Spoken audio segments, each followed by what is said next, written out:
Sir post.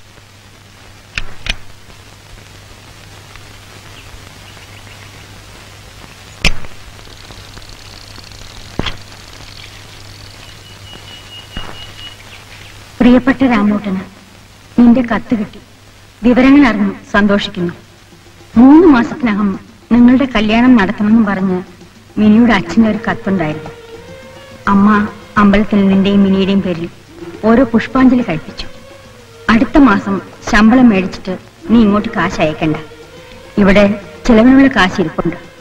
പിന്നെ ഈ കത്തിനോടൊപ്പം ഒരു 2500 രൂപ മണി ഓർഡർ അയക്കുന്നുണ്ട്. നീ അറിയാതെ അമ്മ ചുറ്റിപ്പിടിച്ചുണ്ടാക്കിയ കാശാണ്. ശമ്പളം കിട്ടുന്ന കാശും കൂടെ ചേർത്ത് നീ ഒരു സ്കൂട്ടർ മേടിക്കണം. ചെറുപ്പത്തിലെയുള്ള നിന്റെ ആഗ്രഹമല്ലായിരുന്നു അത്. മോൻ സ്കൂട്ടറിൽ പോകുന്നത് കാണാൻ അമ്മയ്ക്ക് ആഗ്രഹമുണ്ട്. നീ ഒരു ദിവസം അമ്മയും അതിൽ കയറ്റണം. മിനിയോട് അമ്മയുടെ സ്നേഹാന്വേഷണം പറയണം എന്ന് മോന്റെ അമ്മ.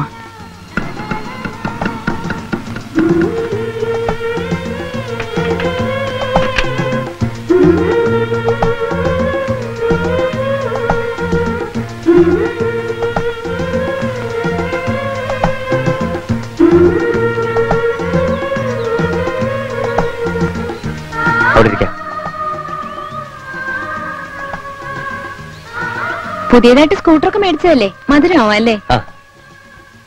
2 ഐസ്ക്രീം. കുറച്ചു നാളായി ഞാൻ മിനിയോട് ഒരു കാര്യം പറയണമെന്ന് വിചാരിക്കുന്നു. അതെങ്ങനെ തുടങ്ങണം, എങ്ങനെ പറയണം എന്നൊന്നും എനിക്കറിയില്ല. എങ്ങനെ വേണമെങ്കിലും പറയാം. പിന്നെ എന്നോടൊരു കാര്യം പറയാൻ പ്രത്യേകിച്ചൊരു ഇൻട്രഡക്ഷന്റെ ആവശ്യമൊന്നുമില്ല.